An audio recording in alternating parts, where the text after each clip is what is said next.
So check he carves them out. check. Oh man, check it out. So I'm busy carving this one as an example to show people. So basically, you get your two cuttlebones.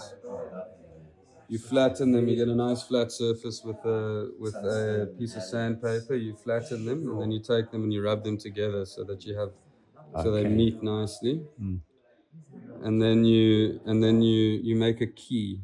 So basically, when you grind the edges so they're nice and flush, you'd make a line through both of them so you have a key that corresponds with the other side. And then you put your one to one side, you carve your first side. Once you're happy with that, you take this fine white powder and you spoon it back into your carving, and you take the excess powder off.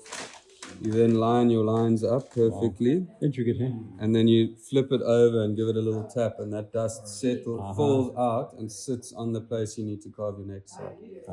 And then you carve. And with these ones, mostly what I do, my technique is that on the first side, I'll carve my little animal, and I won't worry about the depth or anything.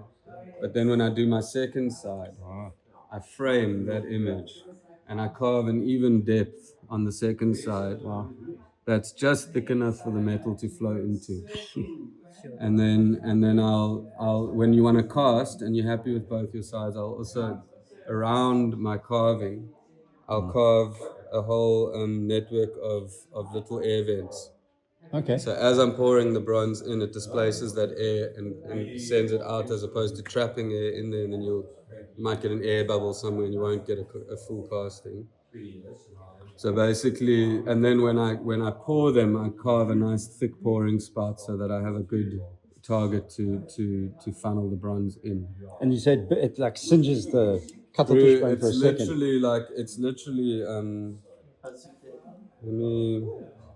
so check some of the images you can get, like beautiful images. Stunning, Yeah. So that's this crab, yeah. So that's amazing. that in the carving. So check. That's just after I've cast that piece. So you can check, this is completely ash. Nothing left. There's your casting, and there's the other side. Also just... So there was a steady trade of fishermen and O's that spent a lot of time on the ocean. They would collect cuttlebones and they'd take them and sell them to the jewelers. And the jewelers would use them a lot, and they'd actually press.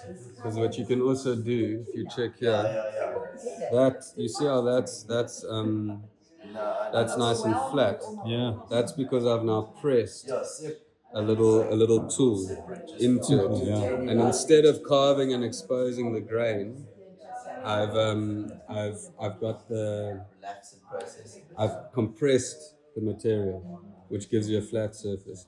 But I like accentuating the grain. I like actually working with the grain to get a beautiful... Yeah, it gives the light, kind of reflects the light in different ways. Yeah. And the colorant, what are you using as colorant? So this is an oxidizing chemical called cupric nitrate. So you heat, the first thing I do actually, because you see it's black in the grooves, the first chemical I use is liver of sulfur, which is a combination of caustic soda and flowers of sulfur melted together to form like a crystal. You take that and you submerge them all cold in that, and it blackens the whole thing.